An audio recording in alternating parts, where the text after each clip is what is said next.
story before we wrap up. Kailangan kumain ng ganyang kabilis. I have a surprise for you at the end. Ayoko pong sayang ng oras. I was at SNR, Sarap naman mag-lunch dito. meditating, thinking about this idea that we will be different from who we are this week because you are at work in our lives. Ngayon, Thank you, naging Heavenly simbolo Father, na that ito you picked ng us up. krimen, We love you in katiwalian at Jesus' name we pang-aabuso pray. sa libo-libong Amen. mga tao.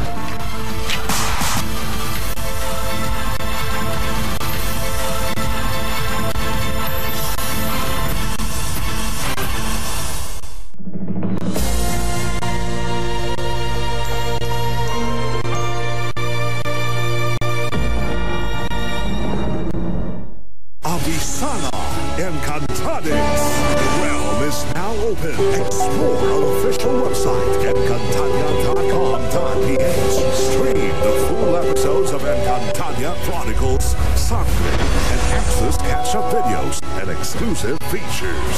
Tagapangalaga ng brilyante ay hindi agad-agad Buenos dias, ako po si Captain Boyet Toledo. 3 taon na pong naninigdihan bilang air ambulance pilot.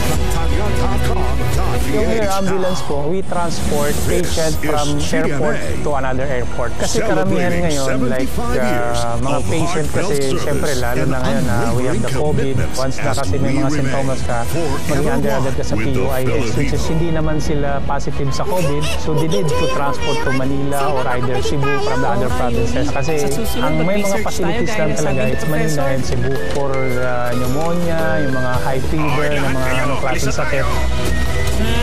So far, nandun yung takot, pero dati nag-aalaga ka ng 100%, kailangan doblehin mo ngayon eh. Lalo na itong MX3.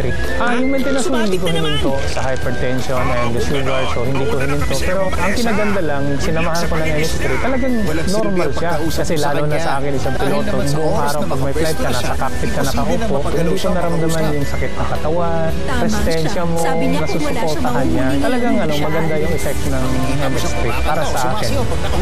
Nahulog pa nga siya sa So, malaking pasalamat ko sa Panginoon na nakakatulong ako sa kapwa Pilipino, kapwa-tao. So, nandito kami, ang ALS Air Ambulance, ang team namin na handang tumulong. O siya, tayo na. Word of God has been brought to you by MX3. Mukhang may huli siya. Tignan mo po. Oo nga, no? May kumagat. Hindi mo ba napansin? Oy, Ejiri! May huli ka! Ayos ka lang ba? Ano yun? Bakit ka sumisigaw? Si Mr. Ejiri, mukha siyang tulog. Ano? Nakatulog? Si Ejiri? Posible. Isip tighatod og balita sa pagpakita sa kalampusan o pagpaminaw sa mga Ano sangam nangyari?